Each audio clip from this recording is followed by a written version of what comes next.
देखो, यूपी में जिस तरह से लगातार कानून व्यवस्था दम तोड़ चुकी है, ध्वस्त हो चुकी है, ये फिर से जो है उसी का एक उदाहरण पेश हो रहा है।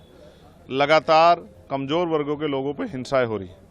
4 दलित समाज के लोगों की हत्या हुई, जिसमें 2 छोटी बच्चियां थी। फिर लखनऊ में, प्रदेश की राजधानी में, एक दलित समाज के नौजवान की, अमन सोनकर की, पुलिस द्वारा हत्या कर दी गई। और अब बहराइच की घटना, मुझे जिस व्यक्ति की जान गई है उसके लिए मुझे मेरी संवेदना उसके परिवार के लिए, और जिसने ऐसा किया उस पर सख्त कार्रवाई हो।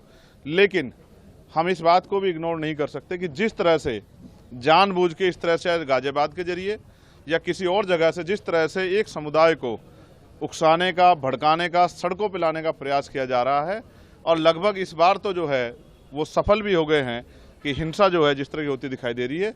मैं इसका कड़े शब्दों में जो है इसका विरोध और निंदा करता हूं। लेकिन मैं मुख्यमंत्री जी से पूछना चाहता हूं कि ये कैसी सरकार है जिसमें कानून व्यवस्था पटरी पर नहीं आ पा रही। मैं ये भी आग्रह करूंगा कि सब लोग शांति बनाए रखें, और मैं राजनीतिक दलों से भी ये कहूँगा कि राजनीतिक नफा नुकसान को ना देखते हुए सब लोगों को राजनीति से ऊपर उठ के प्रदेश की कानून व्यवस्था सही रहे, इसका ध्यान रखते सब लोगों को शांति की अपील करनी चाहिए। लेकिन मैं इसके साथ साथ उत्तर प्रदेश के मुख्यमंत्री से भी ये कहूँगा कि उनको आज राजधर्म का पालन करना चाहिए और अपराधियों पर सख्त कार्रवाई करनी चाहिए, और कानून व्यवस्था जो है वो बहाल हो, असुरक्षा की भावना खत्म हो, और प्रदेश में और कहीं हिंसा की आग न जाए, इस बात का ध्यान रखते हुए सख्ती से कार्रवाई करनी चाहिए, जिससे कि आमजन अपने आप को सुरक्षित महसूस करें। अगर मुख्यमंत्री राजधर्म नहीं निभाते तो हमें मानना चाहिए कि ये सरकार का फेलियर तो है, और ज़्यादा उम्मीद सरकार से हम लोग नहीं कर सकते कि जब धुआं उठेगा तो सवाल पैदा होंगे। तो इसके लिए कौन जिम्मेदार है? मैं तो जिम्मेदार नहीं हूँ। मुख्यमंत्री कुर्सी पे कौन है उत्तर प्रदेश? चंद्रशेखर थोड़ा ही है, योगी आदित्यनाथ बैठे हैं। तो अगर उनकी सरकार में लॉ एंड ऑर्डर फेलियर हो रहा है तो इसकी जवाबदेही भी उनकी है। जब अच्छी बातों का श्रेय वो खुद लेते हैं, तो ये जो इस तरह का अपराध हो रहा है, इस तरह की हिंसा हो रही है, तो उसका श्रेय भी उनको लेना चाहिए, और उनको जवाब देना चाहिए कि वो बड़े बड़े दावे करते हैं कानून व्यवस्था के। आज कानून व्यवस्था कहाँ है? कौन सुरक्षित है उत्तर प्रदेश में? लगातार क्या बहन बेटियों पे हमले नहीं हो रहे हैं?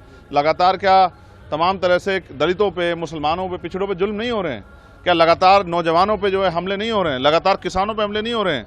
कहीं गुलदार से लोग परेशान हैं, कहीं जो है भेड़ियों से लोग परेशान हैं, लोगों की जीवन रक्षा भी हम लोग नहीं कर पा रहे हैं। तो सरकार कर क्या रही है और किसके लिए काम कर रही?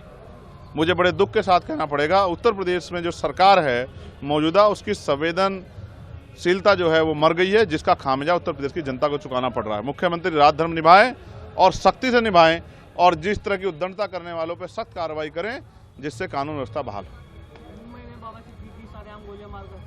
अब आप मुझसे ये मत कहिएगा कि सहयोग से वहाँ भी एनडीए की सरकार, ये डबल इंजन की सरकार, ट्रिपल इंजन की सरकार लोगों की रक्षा नहीं कर पा रही, ना आम आदमी की, ना किसानों की, ना नौजवानों की, और ना व्यापारियों की, ना नेताओं की।